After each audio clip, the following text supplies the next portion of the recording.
నారదుని గానం రాగాలనే గాయపరిచిందా? కానీ హనుమంతుని సంగీతం దేవుళ్ళనే మంత్రముగ్ధుల్ని చేసింది. అందరికీ నమస్కారం అండి. కథల తోటకు అందరికీ స్వాగతం. ఈరోజు మరో మంచి కథతో మీ ముందుకు వచ్చాను. ఈ కథ మీకు నచ్చినట్లయితే ప్లీజ్ లైక్ అండ్ సబ్స్క్రైబ్. దేవలోకంలో సంగీత విద్వాంసులుగా తుంబురుడు, నారదుడు సుప్రసిద్ధులు.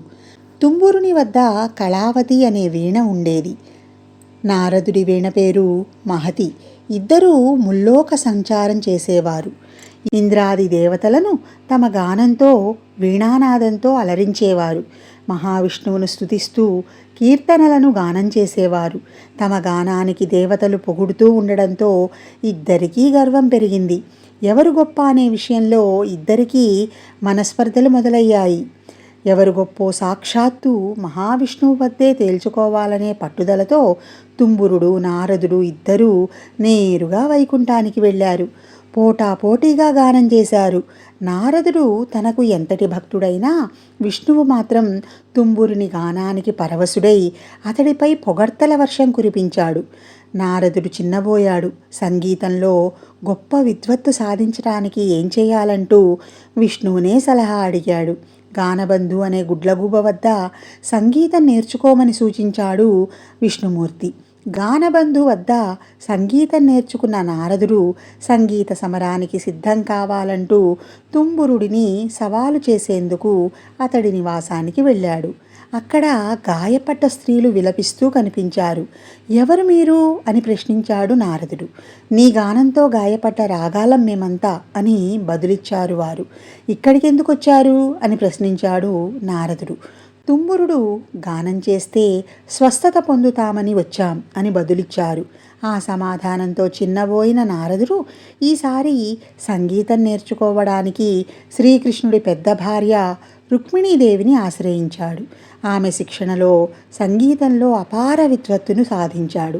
ఎవరు గొప్ప విద్వాంసులో సాక్షాత్తు మహావిష్ణువు వద్దే తేల్చుకుందామంటూ తుంబురునికి సవాలు చేశాడు నారదుడు. ఇద్దరూ వైకుంఠానికి బయలుదేరారు. ఇద్దరి గానాన్ని విష్ణుమూర్తి సంతృప్తిగా ఆలకించాడు. అయితే ఎవరు గొప్పో తాను తేల్చలేనన్నాడు. ఈ విషయంలో తీర్పు చెప్పగల దిట్ట హనుమంతుడు ఒక్కడేనని చెప్పాడు.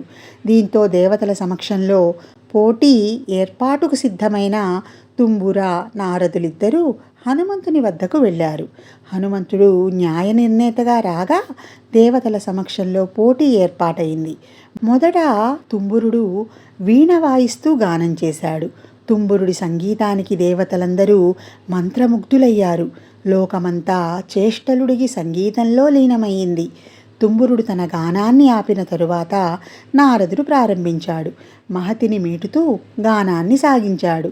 నారదుడి గమకాల గారడీలకు ప్రకృతిలో చలనం మొదలయ్యింది.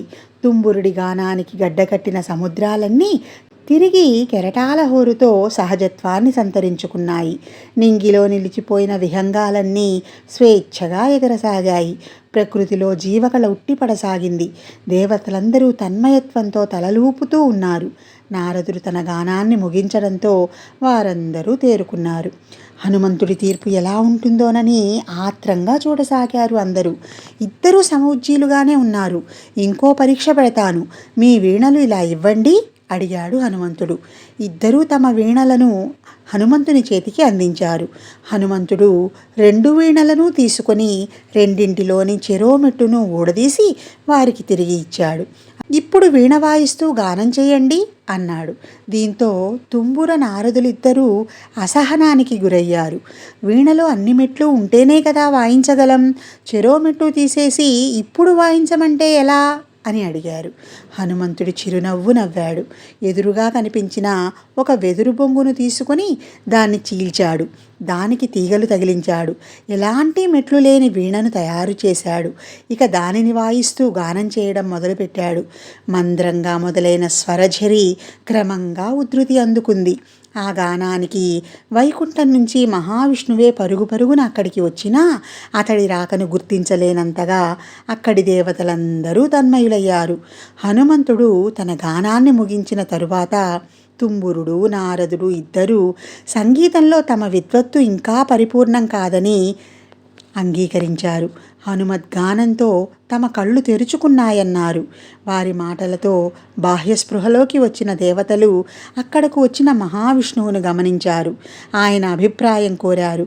తుంబుర నారదులిద్దరూ తన భక్తులే అయినా ఇద్దరిలో ఇంకా అహం పూర్తిగా నశించలేదని, అందుకే వారు తమ విద్యలో ఇంకా పరిపూర్ణత సాధించలేకపోయారని, అహాన్ని వీడడం వల్లనే హనుమంతుడు పరిపూర్ణత సాధించగలిగాడని వివరించాడు మహావిష్ణువు.